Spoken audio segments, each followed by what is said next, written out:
Gobyerno nagpapatakbo sa Pilipinas, pero sa likod ng bawat polisiya, may mesa ang mga negosyanteng hindi mo binoto. Yan ang tinatawag kong high table, kung saan pera ang boto at koneksyon ang batas. Balik tayo sa martial law.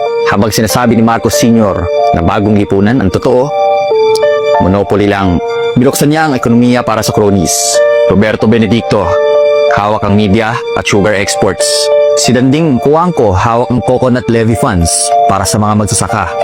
Ginamit para bilhin ang San Miguel. Si Lucio Tan, Hermino Decini, nabigyan ng tax exemptions, government back deals. Mga desisyon ng gobyerno ginawa para sa negosyo. Fast forward EDSA, akala mo nagbago, pero nagpalit lang ng apelyido ang mga nakaupo sa mesa. Aquino years, lumakas ulit ang Cuangco at Ayala, Ramos, privatized utilities, tubig, kuryente, telepono, napunta lahat sa elite families.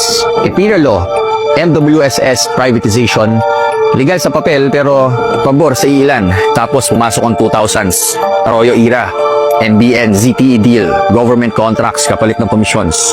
Nitong Duterte era, Dennis Uy, from fuel, lumipat sa telco at sa energy. Dito, telecom, Malampaya shares, parehong inaprubahan habang close siya sa Malacanang. At ngayon, Marcos Jr., patuloy ang PPP deals sa San Miguel, Meralco, MVP Group. Iba-ibang muka, parehong nasa mesa. Baka tanong mo negosyo lang naman yan. Bakit masama? Wala masama sa negosyo. Pero kung negosyo mo ang may final say kung paano tatakbo ang gobyerno, yan ang problema. Kasi dapat ang gobyerno umiikot sa tao, hindi sa kita. Di ba normal lang naman sa mayaman ang nag-i-invest? Oo. Pero kapag sila na ang may hawak ng tubig, kuryente, media, pagkain, anong choice pa ang natira sa mga mahihirap? Ganito gumagana ang high table. Politiko ang front, pero tycoon ang financer.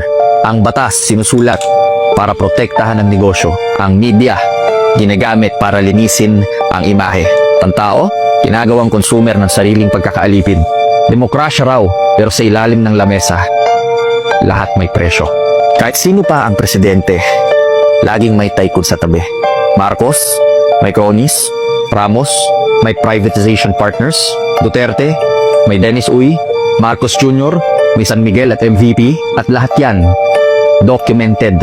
Kontrata ng gobyerno mismo. Kaya hindi ito haka-haka. Ito ang breakdown ng sistema. Ang totoong gobyerno, hindi sa Malacanang, nasa boardroom. At kung gusto mong maintindihan ang sistema, kailangan mong malaman kung sino ang nakaupo sa mesa.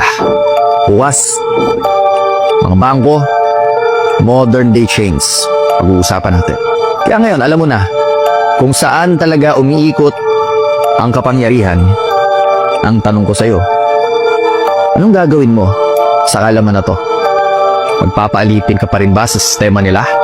O sisimulan mo nang maglaro sa mesa?